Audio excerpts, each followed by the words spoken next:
Order, order. We start with questions to Chancellor of the Exchequer. Alex Mayer. Question number 1, Mr. Speaker. Minister.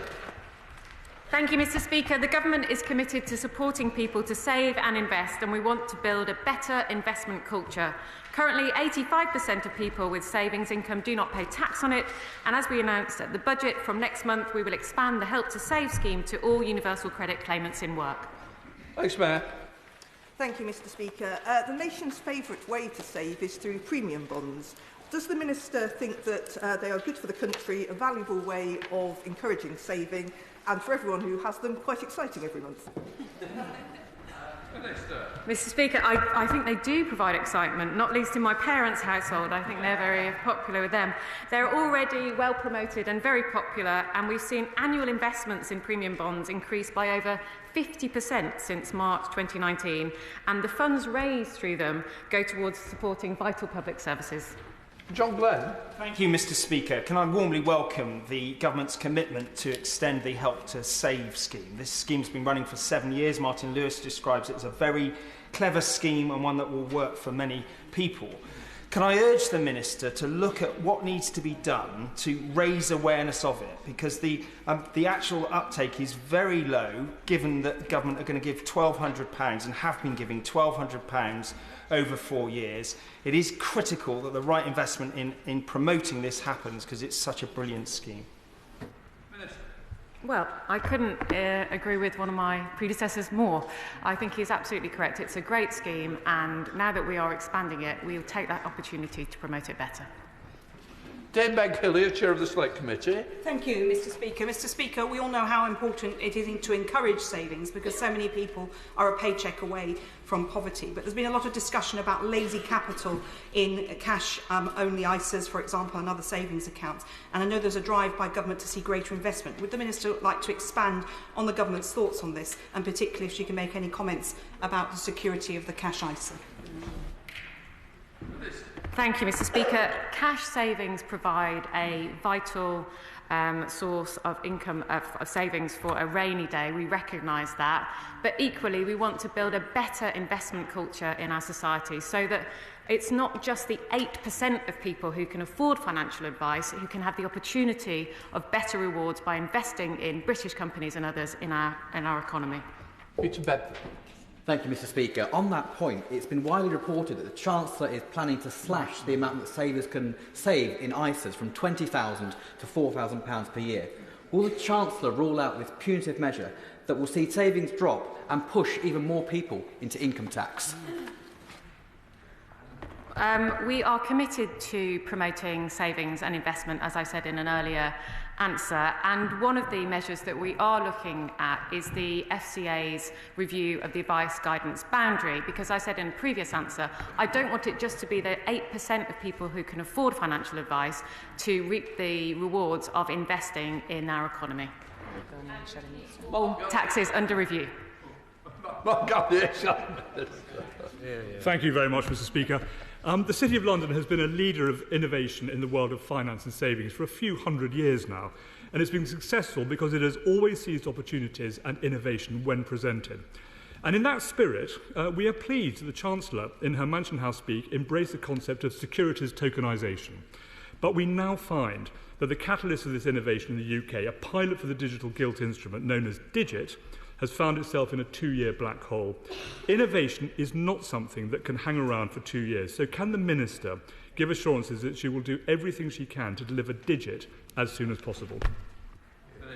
Thanks, Mr. Speaker. It sounds like a criticism of the previous government. I can reassure the honourable gentleman that we are committed to innovation and indeed committed to Digit. Louise Jones. Number 2, Mr. Speaker. Chancellor. With permission, Mr. Speaker, I should like to answer this question together with question 18. Economic growth is the #1 mission of this government. Putting more money in people's pockets and ensuring growth is felt in all regions of the UK is a core part of our mission. The government has a clear focus on investing in the infrastructure needed to support cities and regions to grow and thrive. In January, the government announced a partnership between East Midlands Airport and Prologis to build a new advanced manufacturing and logistics park, unlocking up to £1 billion of private investment and 2,000 jobs at the airport site. Louise Jones. Thank you, Mr. Speaker. The town of Staveley in my constituency of North East Derbyshire hosts one of the 3 sites for the East Midlands investment zone, which is a fantastic opportunity for us.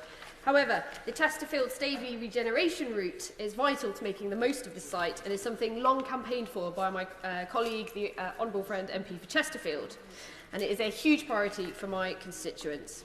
Will the Treasury work with us and our excellent East Midlands Mayor Claire Ward to bring this hugely beneficial project to fruition? Chancellor.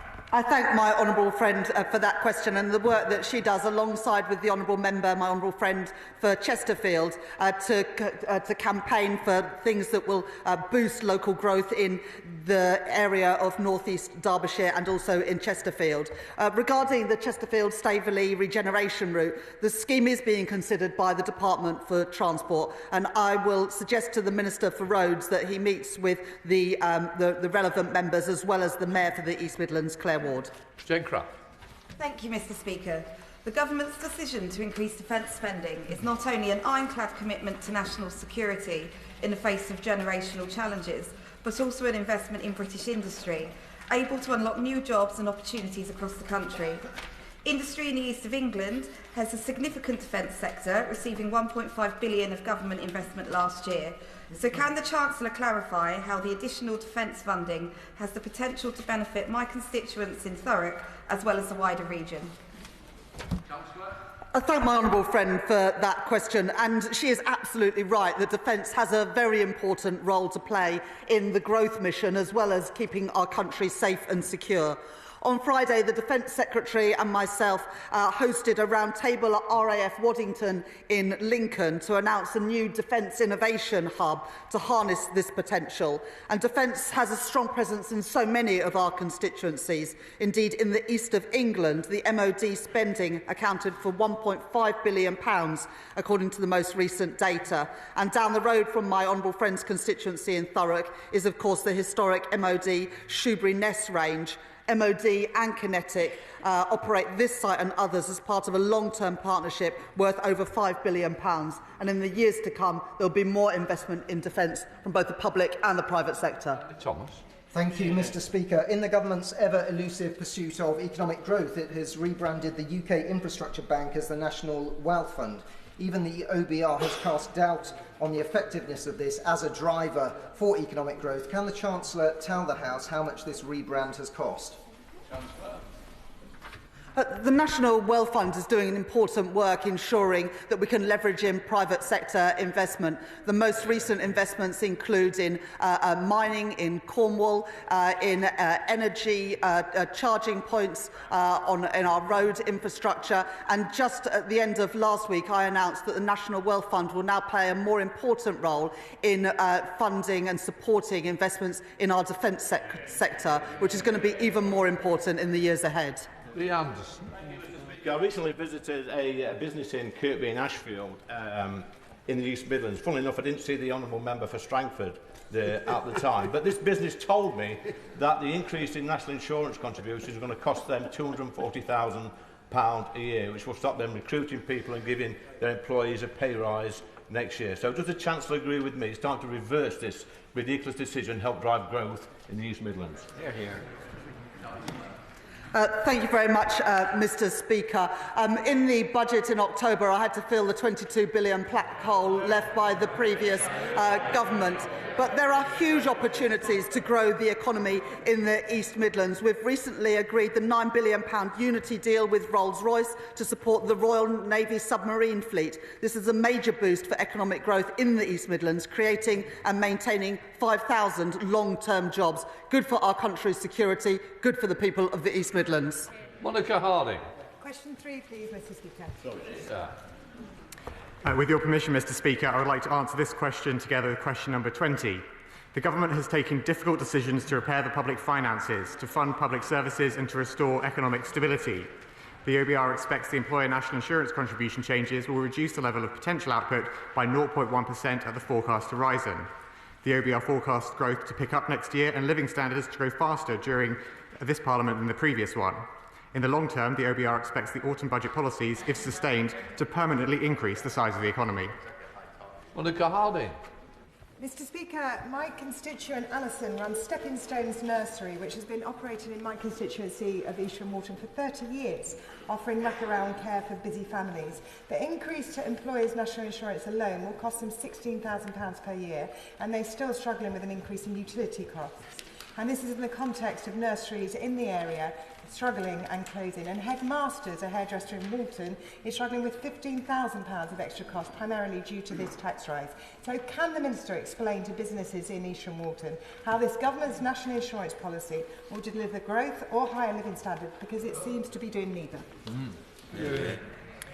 Mr Speaker, the government's decision to increase employer national insurance contributions was one of the toughest decisions we took at the budget, but it was necessary to restore stability to the public finances, because it is only on the basis of having stable public finances and fiscal responsibility that we can boost investment and growth that will make people across Britain better off.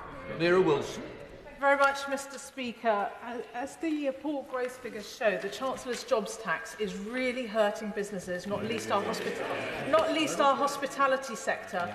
Pubs like the Eel Pie and the King's Head, as well as family-run restaurant Shambles in my constituency, are really struggling with soaring costs, putting off hiring people. So if the Chancellor won't reverse her jobs tax, will she at the very least consider extending the current 75% business rates relief for hospitality until the new system she's announced is in place? Mr Speaker, the honourable member speaks about business rates relief. We've got to remember, of course, that the business rates relief for retail, hospitality and leisure was due to end entirely in April 2025 under the plans we inherited from the party opposite when we were in government. Despite the tough fiscal context, we decided to extend that relief, that 40%, for another year before the permanently lower rates for retail, hospitality and leisure come in from April 2026. Dan Tomlinson. Thank you, Mr Speaker. Does the Minister agree with me that planning reform is essential for higher growth and lower taxes?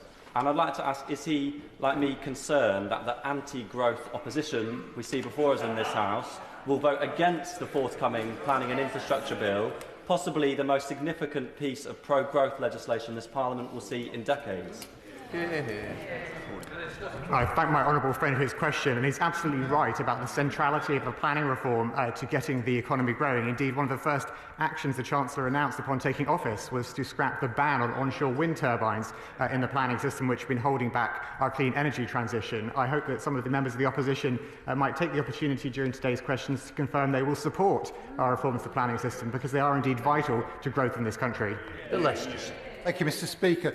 Does the Minister agree with me that it is in the interests of business to see waiting lists in the NHS reduced, to see our roads repaired and to see the public finances fixed? And does he agree that if the parties opposite don't agree with Labour's plans, they should set out how they would pay for these improvements? My honourable friend is absolutely right that the stability in the public finances are crucial to make sure that we boost investment and growth across the country. And he's also right to point out that having public services which are back on their feet after years of decline under the party opposite being in government is also essential to not only making people in this country healthier, more able to get around and better off, but to getting our economy growing, because it is on that basis that businesses will invest. Shadow Minister James White. Thank you very much, Mr Speaker. Even before Labour's jobs tax comes into force, we can see the damage it's doing, and 750,000 jobs in hospitality will be subject to employer national insurance for the first time, costing £1 billion. So when major hospitality and retail businesses are warning that the lower paid and part-time workers will suffer most, will the Chancellor think again, and can the Minister at least commit there will be no further increases during this Parliament?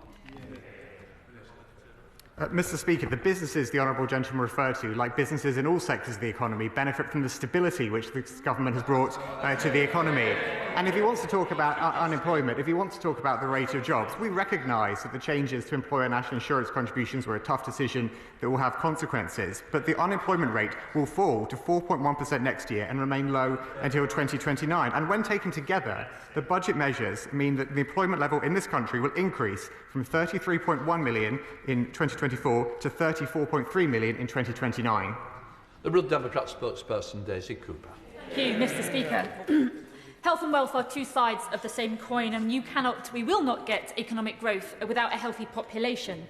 But as a result of the National Insurance contribution changes, the Care Provider Alliance reports that 73% of social care providers will have to refuse new care packages from local authorities or the NHS, and 57% will have to hand back existing contracts.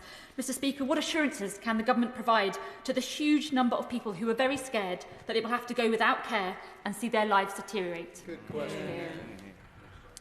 Mr Speaker, the Honourable Lady makes an important point, but it is also important to point out that tough decisions on taxation have to be made to fund those very services which she is keen to support. However, to her point specifically, to support social care authorities to deliver key services in light of the pressures, we announced at the Provisional Local Government Finance Settlement a further £200 million for adult and children's social care. This will be allocated by the Social Care Grant, which will bring the total increase in this grant in 25-26 to £880 million, meaning that up to £3.7 billion of additional funding will be provided to social care authorities in 25-26. Mr Speaker, ministers will be aware of analysis from the Nuffield Trust that shows that additional grant has been dwarfed by the additional costs that the Government is introducing. But on the Great British High Street, we know that our high streets are beautiful features of our cities, market towns and villages. But hospitality, retail, beauty and other service sectors are saying that the combination of national insurance and other changes will be a real hammer blow. If high street shops start to close, that is bad for economic growth and it's also bad for confidence. So what mechanisms will ministers put in place to monitor the impact of the national insurance contribution changes on the vibrancy and resilience of our high streets? Well, Mr Speaker, all measures in the budget were, of course, analysed by the Treasury and the OBR ahead of their announcement, and we keep in constant contact with industry representatives to see how policies are taking place in practice. But I would draw her attention to my earlier remarks to her honourable friend in relation to our business rates reform, which is a vital ask from the retail, hospitality and leisure sector. And after years of chopping and changing from the party opposite, changing reliefs one year to the next, offering no stability whatever to people in that sector, we are introducing permanently lower rates for retail, hospitality and leisure from April 26, and avoiding the complete end of relief that the party opposite left in the intro when we arrived in office. Kevin Bonavia. Question number 4, Mr Speaker. Minister. Thank you, Mr Speaker. With your permission, I should like to answer this question together with question number 5. The Growth Mission is the central mission of this government and transport an important enabler of that growth. The spending review delivered a £1.1 billion cash increase to the transport budget in 25-26 compared to 24-25, representing a 1.5% real terms growth with record spending. Further announcements will be made in the spending review. Kevin Bonavia. Thank you, Mr Speaker. In my constituency, Stevenage Borough Council are working to secure jobs and opportunity with town centre regeneration underway and over 590 council homes delivered. But outdated infrastructure is holding back growth. Businesses have been clear with me that upgrading Stevenage Station Gateway will unlock growth with a prospect of 15,000 jobs to be delivered and £1.5 billion benefit to the economy each year. So will my right honourable friend meet with me to discuss how we can make the most of this opportunity to unlock economic growth through more infrastructure investment? My honourable friend is absolutely right that investing in infrastructure will enable growth in towns, villages and cities across the whole of our United Kingdom. We will set out further detail alongside the spending review in our 10-year infrastructure strategy in June.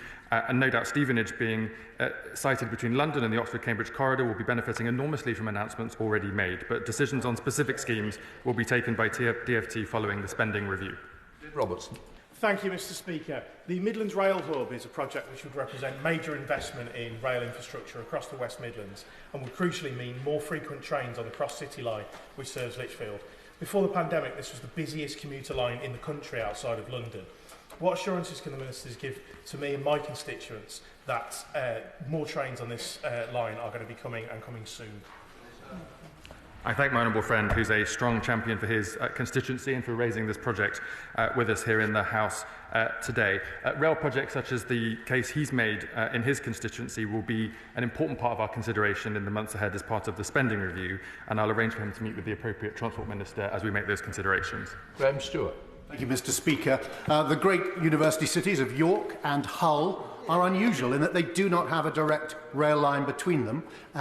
Labour MPs, Liberal Democrat councillors, Conservatives, everyone in the whole region is united in believing that reopening the Beverley to York line so that the two great minsters of Hull and York can be reconnected would bring economic growth and a brighter future for the area. Would the Minister agree to meet with me and colleagues to discuss this project and how it could help unlock the growth which we all seek across the House? Well, I'm sorry to hear that the right honourable gentleman failed to persuade his party-winning government to open that line over the last 14 years, but I can give him reassurances that this government takes rail infrastructure seriously, and I'll happily consider any detail he wishes to write to me about. Gregory Campbell. Mr Speaker, the economic growth through infrastructure development could be helped in Scotland and Northern Ireland with more money going to the Cairn-Ryan port and the roads infrastructure to there. Allied with that, any help that the Department and the Minister and the Chancellor could do on resolving the EU-related trading issues would considerably help Northern Ireland business as well as Scottish business.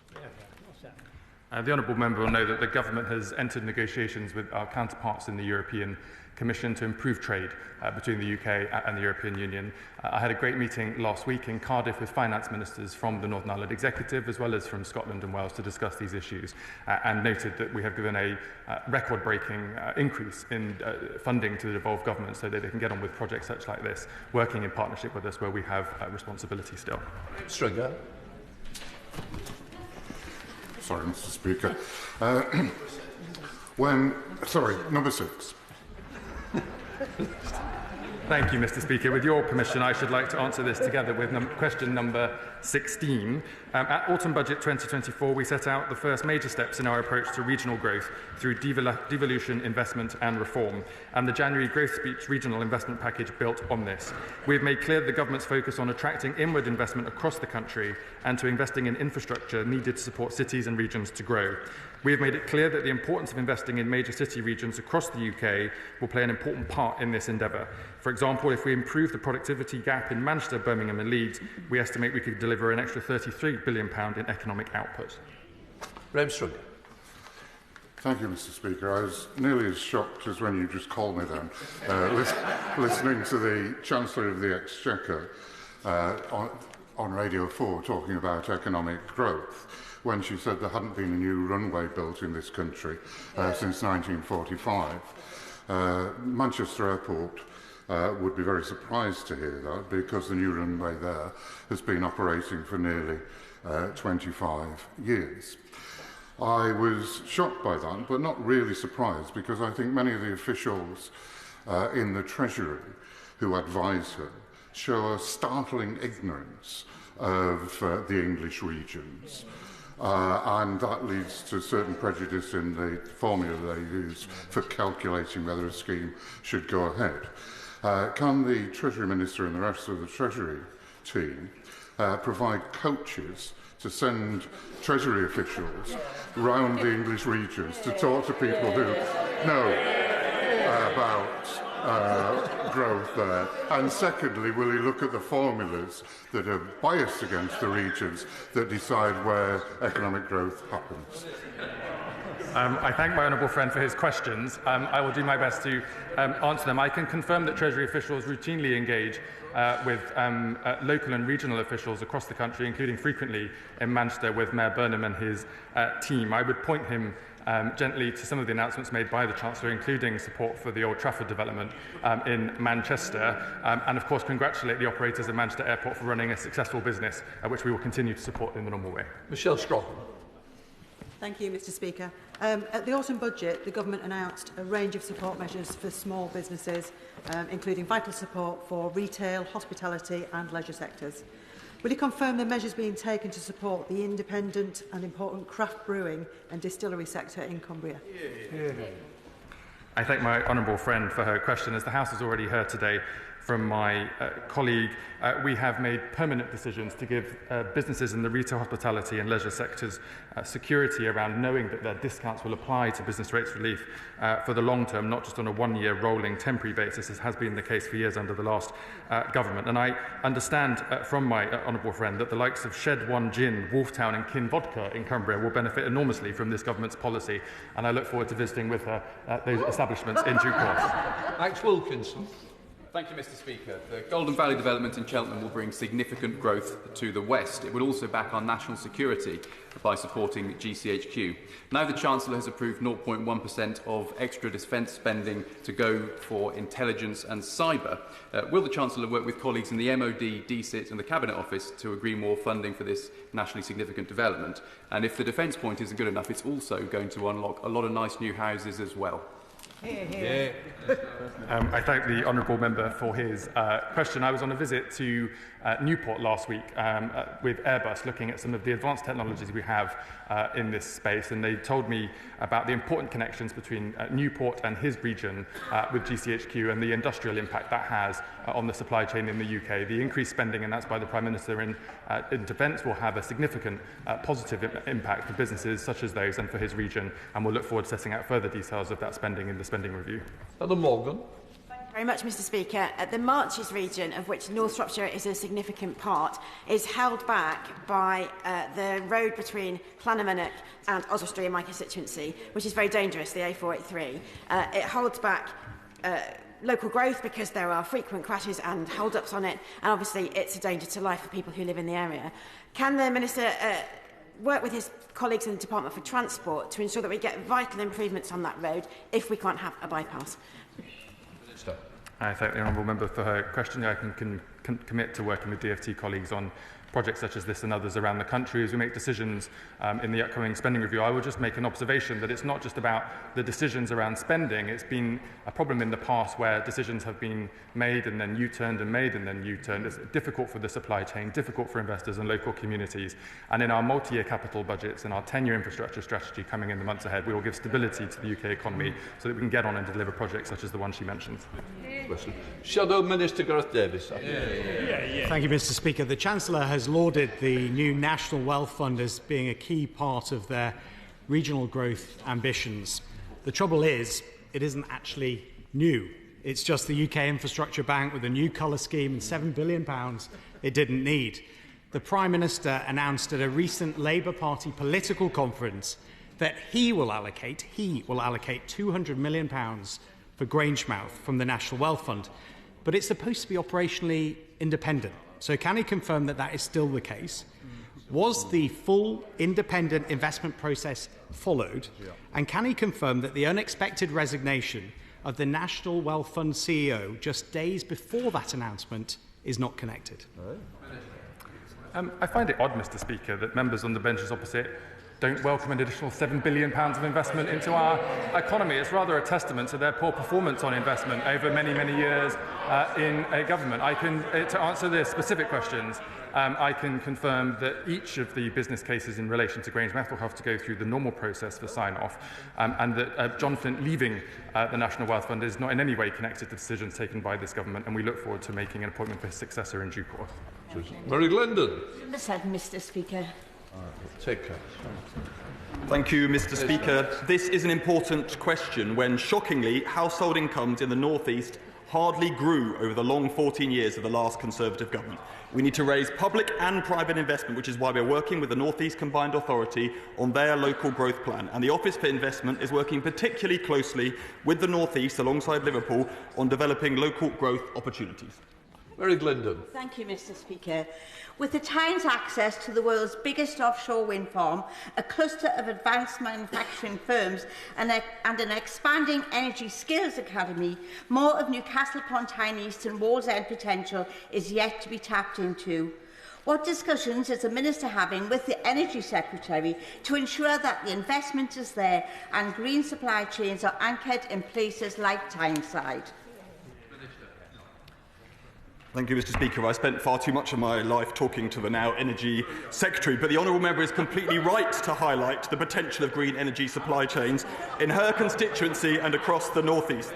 This is a government committed to securing the economic gains alongside energy security from the energy transition, in stark contrast to the previous government that thought the net zero transition was something to create dividing lines out of, not jobs.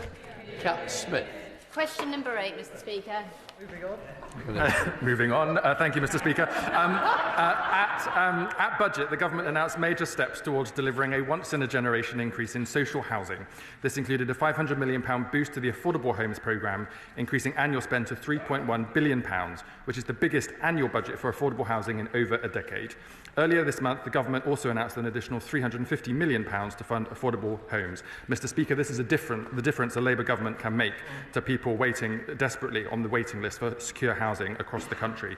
Further investment decisions will be set out at Phase 2 of the spending review. Catherine Smith. I thank the Minister for his reply, and will he join me in paying tribute to the Lancaster Guardian for their recent investigative report into the reality for many families in the Lancaster district living in temporary accommodation. This is paired with a frustration I hear from local house builders and developers about the delays in the planning process in the district in order to build those homes. Is there anything further the Minister thinks that can happen in Lancaster that would help ensure that families in the district actually had secure housing? I thank my honourable friend. She knows that we're doing everything possible in this place to streamline and improve the planning legislation and the planning processes, with clear signals to everybody across the country that we need to build and build rapidly, not least for our housing targets. Local councils play an important role in this process, as we know, to make decisions for local development. And I understand that in Lancaster City Council, my honourable friend has had some struggles with the Green Party in becoming blockers as opposed to builders. I would say to them and to people across the country, they need to get behind the build agenda, because that is what the British people voted for. Richard Holden. Thank you very much indeed, Mr. Speaker. To what extent is the Chancellor concerned about multiple potential breaches by HMRC of its charter since it issued Spotlight 63, which impacts rental housing supply and is causing real concerns amongst my constituents who have met me, both landlords and tenants, and would the Minister meet with me to urgently discuss these issues around Spotlight 63? I'm afraid, Mr. Speaker, I have no idea what the answer is, but if the honourable gentleman writes to me, I'll make sure he gets an answer. Leslie Calliscott. Thank you very much, Mr. Speaker. And can I just press the Minister a little bit more about... Oh, number 9, Mr. Speaker. Minister. Thank you, Mr. Speaker. The government is committed to spending taxpayers' money efficiently. At autumn budget, we launched the Office for Value for Money to realise benefits from every pound of public spending. Through Phase 1 of the spending review, departments will set a 2% productivity, efficiency and savings target to ensure that every pound of taxpayer money is well spent. The next phase of the spending review has gone further. I have asked each department to conduct a line-by-line review of existing day-to-day budgets to identify where spending is no longer aligned with this government's priority or is poor value for money. Thank you very much, Mr. Speaker. And can I thank the Minister for his answer? As a member of the Public Accounts Committee, I see on a weekly basis the waste that was under the previous government, from billions spent on badly procured COVID contracts to a Rwanda scheme that delivered nothing. Can I press the Minister for the steps he will be taking to make sure that we deal with not only value for money for the taxpayer, but also the legacy of waste under the previous government? My honourable friend is absolutely right, and members on the benches opposite are chuntering, but it's their legacy. Not once in 17 years was a zero-based review done. Not once did ministers, former ministers opposite, require their departments to go line by line through their budgets. Not once did they think that it was a responsible thing to do, to be able to go through and check how every pound of taxpayers' money was spent. Instead, it was an argument each year. How much more money am I going to get? How much more borrowing is there going to be to pay for these bills? How many more promises am I going to make, which I know I will not deliver? The British people were sick to death of that approach to politics, and this government is taking a fundamentally different approach. Alison Bennett. Thank you, Mr. Speaker. The Adoption and Special Guardianship Support Fund provides excellent value for money in Mid-Sussex at Beacon House, which is a specialist mental health and trauma clinic. But unfortunately, their financial future is looking uncertain at the moment. Does the Minister agree with me that investing in mental health is always a good idea in terms of getting people back to work and well again and able to contribute to society? And will the Minister work with the Department of Education to secure future funding for this vital service? I thank the honourable member for her question. I agree with her entirely that mental health services are in desperate need of investment and support across the country. The evidence is very clear that there are too many people, for example, who are out of work, who would like to be in work, but are waiting at home unwell, unable to receive the support and services that they need and that they deserve. The Health Secretary is working hard on this at the moment. We're going into the spending review negotiations over the coming weeks and months, and we'll set out further detail in due course, and look forward to be able to provide more information specifically as we go through that process. Minister Richard Fuller. Thank you, Mr. Speaker. Improving public sector productivity was the #1 ask of Institute of Director businesses trying to weather Storm Rachel. But under Labour, public sector productivity has fallen further behind pre-pandemic levels. The number of civil servants working from home under Labour has gone up. And shockingly, under Labour, as the Daily Telegraph found, thousands of civil servants are being signed off to work from abroad. So whether it's civil servants working from their bedrooms or from Benidorm, or for other blockers of public sector productivity, what has the Chief Secretary actually done in his last 8 months in office, or is he too comfortable with what the Prime Minister calls the tepid bath of managed decline? I thank my honourable friend for his question. I think my #1 ask is he has another go at making better jokes in future. But to answer the substance of his question, I agree with the honourable member that the state is not productive enough on a whole range of issues. He talked about civil service headcount. He talked about government offices and locations. He talked about working conditions. He could also talk, for example, about digital transformation. Quite frankly, there is an enormous amount of work which will become evident through our spending review. It's something that we are taking very seriously, not just in the Treasury, but from the Prime Minister downwards. And I look forward to him reflecting on what we suggest is the answer to 14 years of failure from his party when he was in government. Sir Desmond Swin. Number 10, sir. Chancellor. Thank you, Mr. Speaker. In the autumn, I took the decisions to put our public finances back on a firm footing. The most recent GDP data showed the economy grew by 0.4% in the last month of last year, and our fiscal rules, as I've said on many occasions, are non-negotiable. The party opposite sent mortgage rates and business borrowing costs spiralling. We've returned stability to the public finances to give families and businesses the stability that they need. Sir Desmond. The servicing cost is now twice what we're spending on defence, which she's right to be increasing. So what is her level of ambition for finding savings, say, in the welfare budget? I absolutely agree with the honourable gentleman that we need to get a grip of the welfare budget that got out of control under the previous Conservative government. But frankly, Mr. Speaker, I'm not going to take lectures from the party opposite that crashed the economy. And let me remind the House what the right honourable gentleman said about the disastrous mini-budget. He said, "I share entirely the free market ideology that underpins the Chancellor's statement. The Chancellor was right to be radical." He added, "I rejoice at the two fingers the Chancellor has raised to socialist dogma and envy." Well, I think that the financial markets and British public have united in their view on the previous government. Lynn Stewart. Question 11, Mr. Speaker. Thank you, Mr. Speaker. With your permission, I would like to answer this question together with question number 11 and 15. Economic growth is the #1 mission of this government, and Scotland will play an important role. At autumn budget, we announced that the Scottish Government will be provided with £47.7 billion in its settlement in 2025-26, the largest in real terms in the history of devolution. We also confirmed £130 million of targeted funding, including for city and growth deals. Glen Stewart. Thank you, Mr. Speaker. In Scotland, we have seen almost 2 decades of wasteful spending, while public services get worse. Does the Minister agree with me that good public services are essential to economic growth? And does he agree that taxpayers in Scotland are not getting good value for their money under the SNP government? I thank my honourable friend for her question. On my recent visit to Scotland, I heard just that. The people of Scotland deserve the same approach that the people of England is getting from this government, a government with stability, with economic growth at its mission, and with getting a grip on public finances after years of failure. Quite frankly, Mr. Speaker, we've given the Scottish Government the money. They now need to get on with the job, and if they can't, they need to move out of the way. Tracy Gilbert. Thank you, Mr. Speaker. I'm sure my right honourable friend will agree with me on the importance of Scotch whisky industry. Support for the industry starts at home by attracting investment, including at the Port of Leith distillery in my Edinburgh North and Leith constituency, which is producing single malt Scotch whisky, attracting tourists and showcasing the best of Scottish hospitality. My right honourable friend will be aware of the concerns from the industry about the watering down of the definition of single malt, which will have an impact on investment and growth. Will she therefore work with Cabinet colleagues to ensure that no changes made to the definition of single malt that would undermine the Scottish success story and investment in the Scottish whisky industry? Thank you, Mr. Speaker. Scotch whisky is a proud British brand and export, and this government will always support the industry. I've checked with DEFRA ministers and can confirm to my honourable friend that we will not be watering down the definition of single malt whisky. Mr. Oh, no. Mr. Speaker, you will have seen the film Skyfall, in which James Bond and M travel up the A9.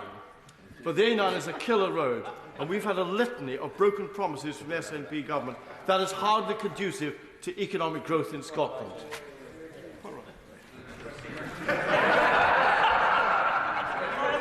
I thank the honourable member for his tour of the scenic A9 and the importance of this road to Scotland, and I would, I'm sure, support what would have been his question, which is that the Scottish National Party in government in Scotland ought to take infrastructure seriously, as we are here from the UK government.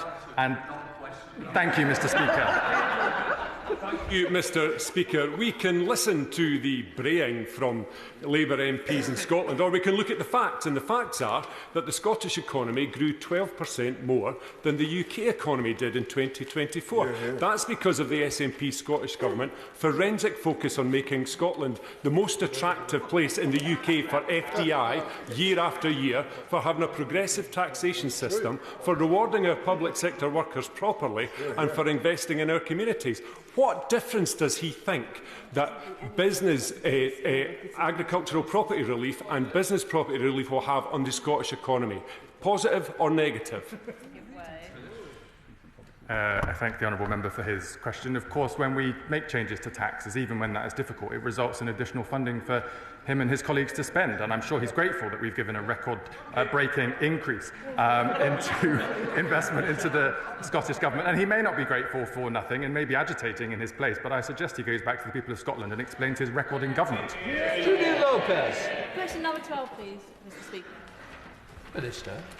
Mr. Speaker, the Government is committed to keeping taxes on working people as low as possible, which is why we are not increasing the basic, higher or additional rates of income tax, employee national insurance contributions or VAT. The Government has published tax information and impact notes for tax policy changes made at budget, which give a clear explanation of the policy objective together with details of the tax impact on individuals. The OBR publishes an economic and fiscal outlook alongside budget, which sets out their assessment of the effects of government decisions taken on tax.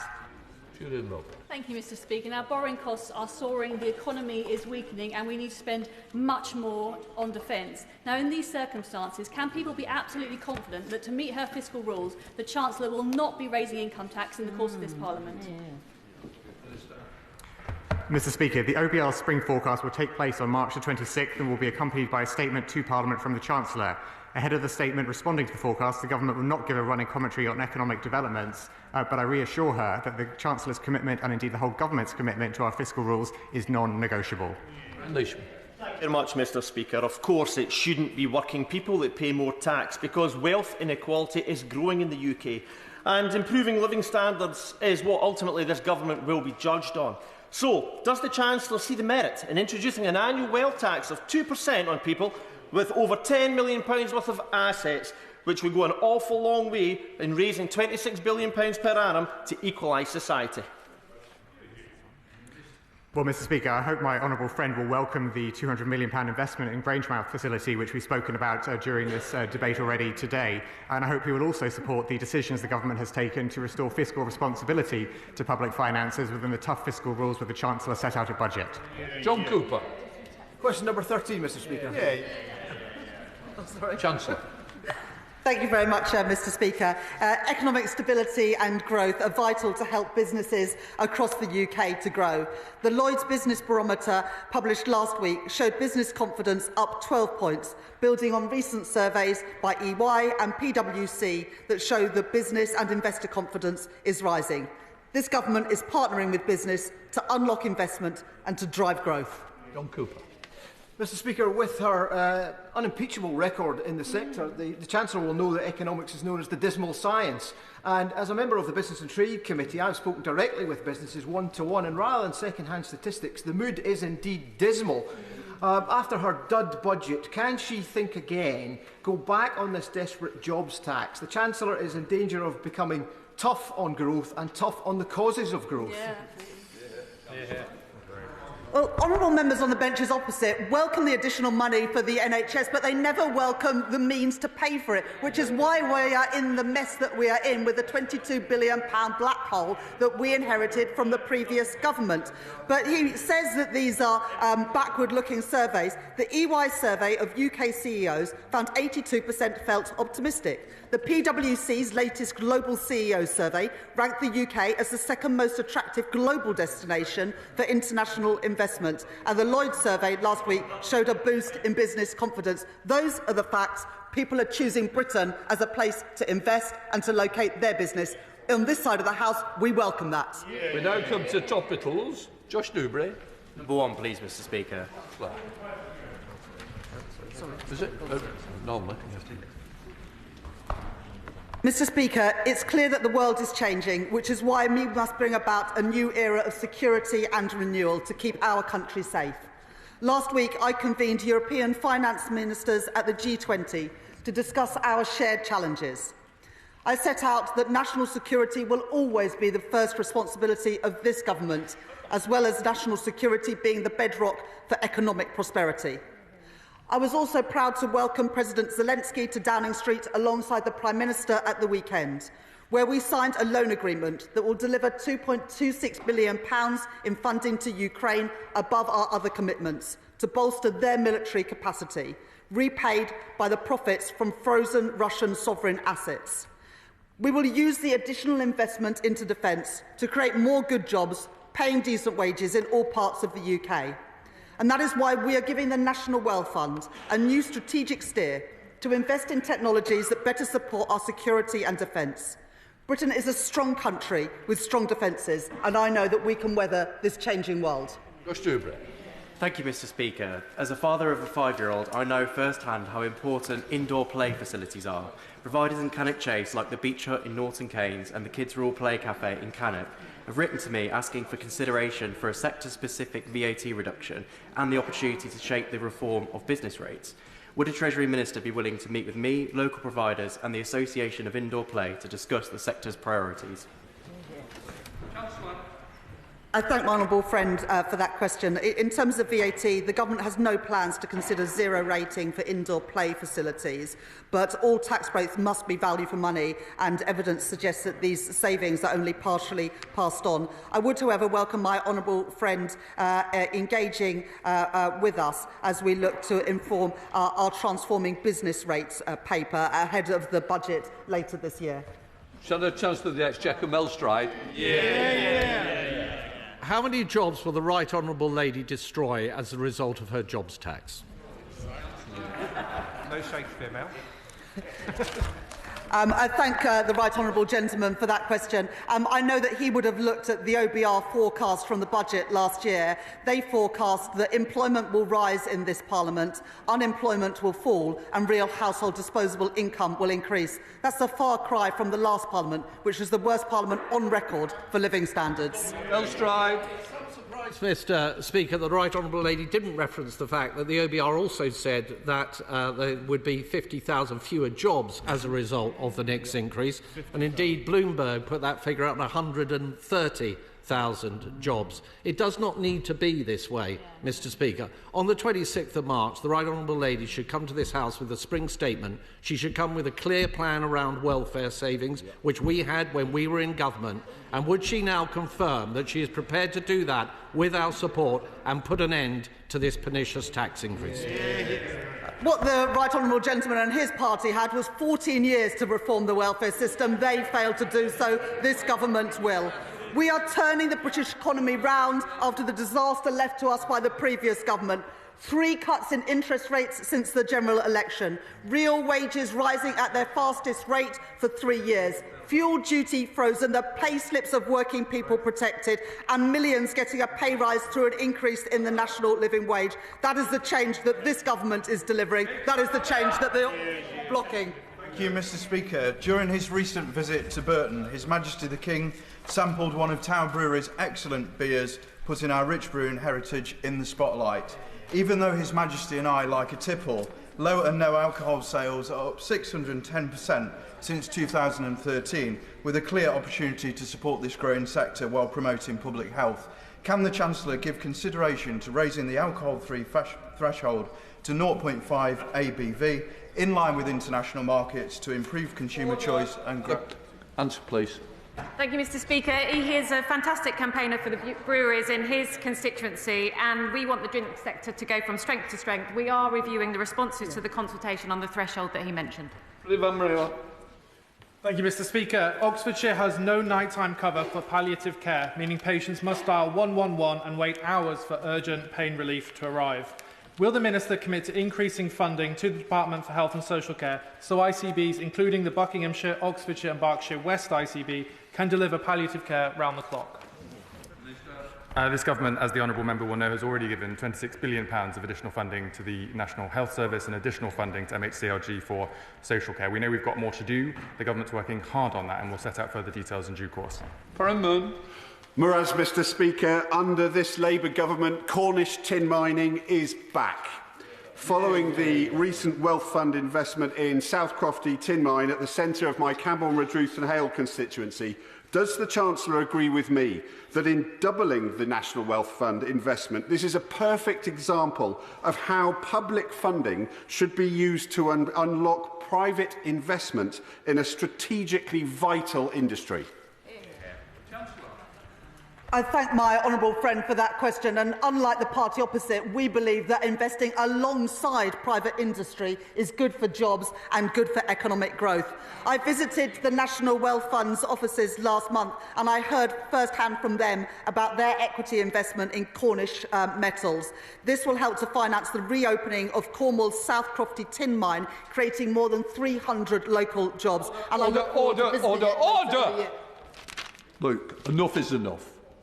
I've got to get these other members in on both sides. I'm sorry that the front bench doesn't want to get the members in. I am determined to. So it is called topicals. That means it's topical. I want quick answers and certainly short answers to the question.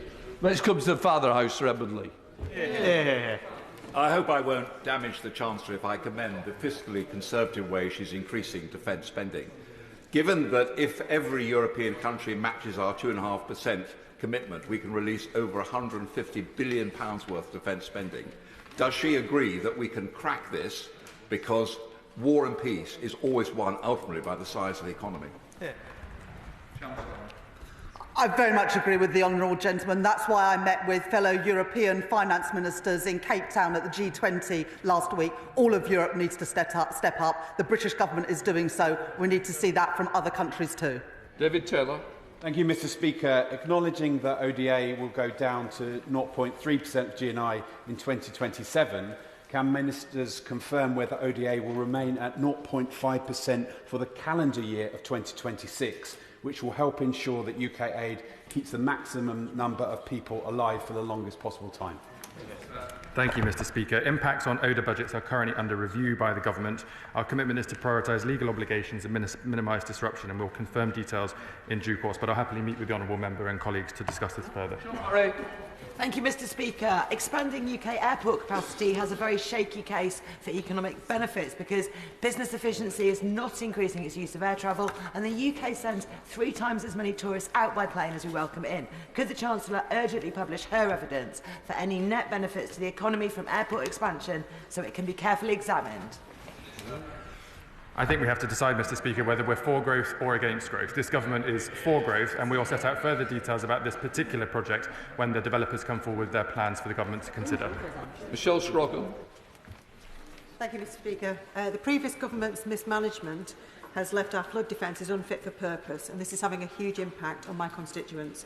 Will the Chancellor set out what the government is doing to increase community resilience against flooding and coastal erosion? Thank you, Mr. Speaker. To ensure we protect the country from the devastating impacts of flooding, we've committed £2.65 billion over 24-25 to 25-26 to improve flood defences, and we've established a flood resilience task force to feed into our decisions for future spending, which will report in due course. Sir Ashley Fox. Mr. Speaker, Bridgewater's 77 pubs, including the Crossways Inn in West Huntsville, are at the heart of our local communities. Yet the sector overpays £500 million in business rates relative to turnover.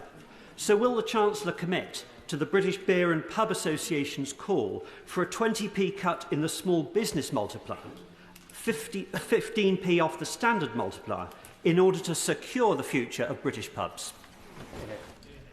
Mr. Speaker, we have, of course, frozen the small business multiplier this year and will be introducing permanently lower multipliers for retail, hospitality and leisure premises from April 26, which will benefit pubs. In the meanwhile, they also benefit from our decision to increase the duty relief for draft products. Chris Burns. Thank you, Mr. Speaker. What is this government doing to ensure innovation UK tech companies like KO Park in my constituency of Harlow so it can drive economic growth as part of world-class AI computer ecosystems? Thank you, Mr. Speaker. Harlow is home to one of the world's, the UK's largest supercomputers, and we're taking forward the AI Action Plan, and we've also got the Tech Adoption Review, which will look at how we can unlock the potential of our AI in our high-growth sectors. So, Oliver Dalton.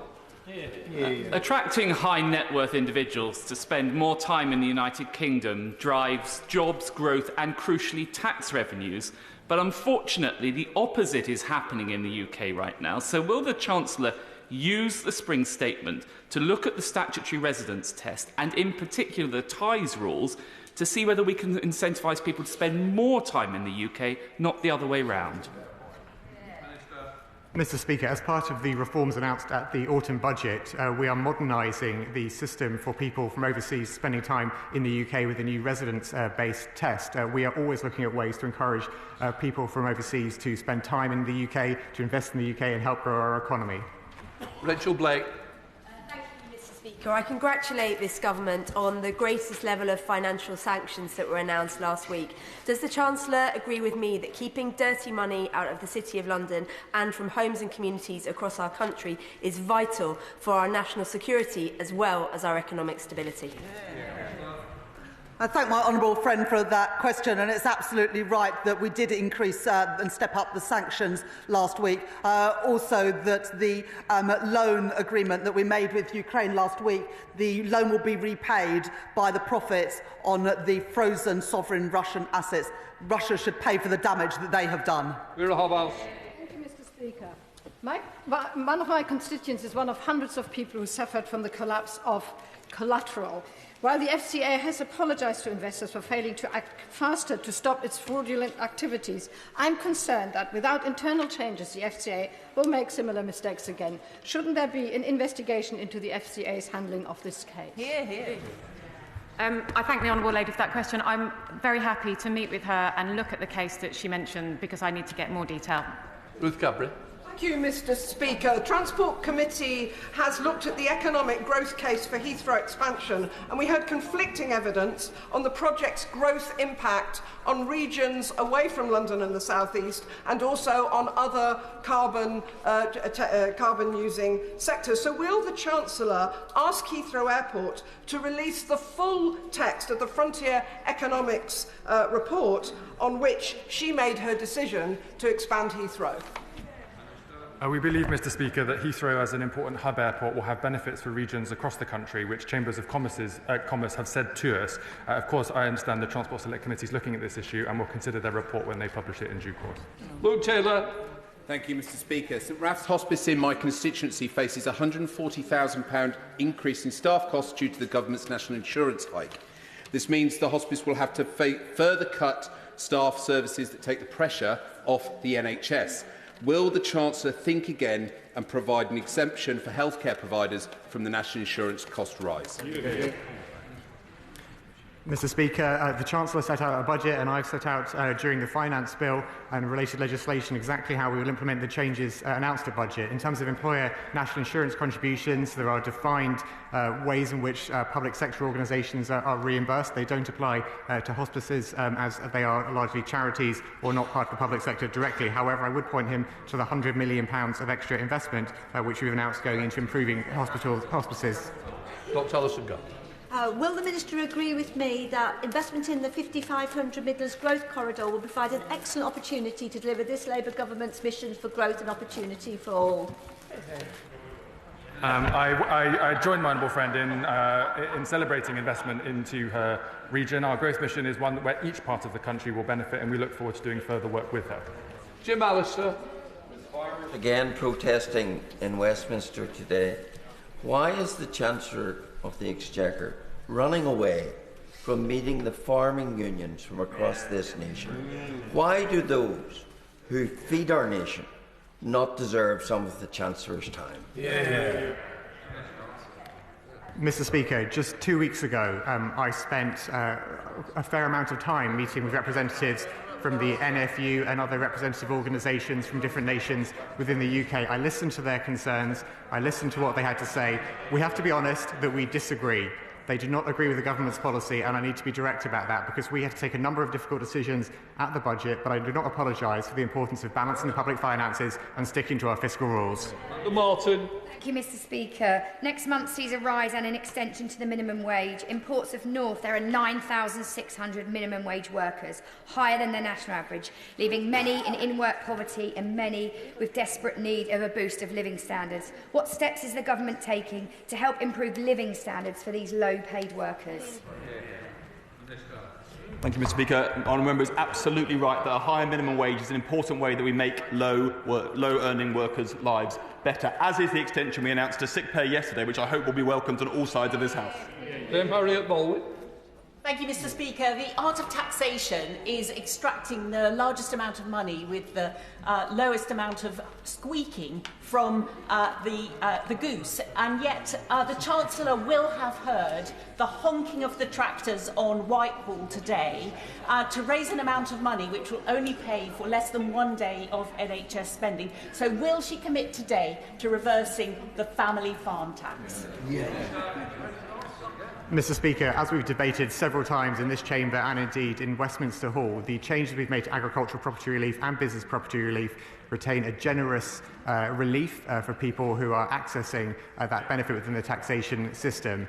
It means that people will get £1 million without any inheritance tax being due. That is in addition to the existing nil rate ban spousal transfers. Over that, it's up to an effective rate of 20%, and any money which is due can be paid over 10 years interest-free. Luke Murphy. Thank you, Mr. Speaker. The government's recent £100 million investment into hospices, including St Michael's Hospice in Basingstoke, will help modernise facilities, enhance digital services and provide more comfortable spaces for patients and their families.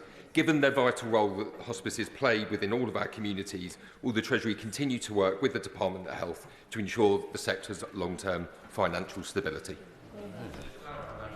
Well, I thank my honourable friend for his question about hospices, and as he rightly points out, £100 million is being made available for hospices, £25 million in 24-25 and £75 million from April 2025. This capital funding is intended to help charitable hospices to improve and modernise their facilities and physical estate in my honourable friend's constituency and elsewhere across the country. Tim Parham. Speaker, Britain is only 55% food secure. In these deeply uncertain times internationally, isn't it time to change policy when it comes to agriculture? Isn't this the day to get rid of the family farm tax and to undo the 76% cut in basic payments and invest in the people who keep us food secure? Mr. Speaker, as I've made clear to other honourable members, the changes to agricultural property relief are a fair way to raise money which is necessary to balance the public finances. Britain has excellent food security, and that is a priority for this government. Thank you, Mr. Speaker. Mr. Speaker, it's right that the government has put more money into defence. In answer, though, to a previous question this morning, the Chief Secretary said that there is an impact assessment of the overseas development budget. Does this mean this is still in scope in the spending review and there could be changes in that budget in June? Just to clarify, Mr. Speaker, I didn't say an impact assessment. I said the impact of the changes are being considered by the government, but we will set out the detail on that in due course. Right, final question, Rishi Sunak. Can I commend the government on its international leadership at this challenging time? Now, events overnight make it even clearer that Europe must find considerably more resources for Ukraine. Now, the Chancellor has rightly continued our policy of using the interest on frozen Russian state assets to benefit Ukraine, but I believe that now is the moment to go further and to actually seize those assets. Russia's invasion of Ukraine violates the principle of sovereign equality, providing a basis in international law for this, and by acting in concert with our allies, we can ensure that there are no risks to financial stability. So can I urge the Chancellor to push for coordinated action to seize those frozen Russian state assets, give that money to the Ukrainians so that they can defend their country and rebuild it too? Thank you, Mr Speaker, and I thank the right honourable gentleman for his words about this government stepping up the funding for defence. Last week we expanded sanctions on Russia, including looking at financial services. This week we've both signed off a UKEF package to provide more military support above and beyond our defence spending, as well as that loan repaid by the profits on those assets. As the Prime Minister said yesterday, we would look at going further, but as the right honourable gentleman knows, it is incredibly complicated to do that in line with international law, but we keep all options on the table because the right honourable gentleman is absolutely right. Russia should pay for the damage that Russia has caused. Right, that completes questions. Let front bench change over.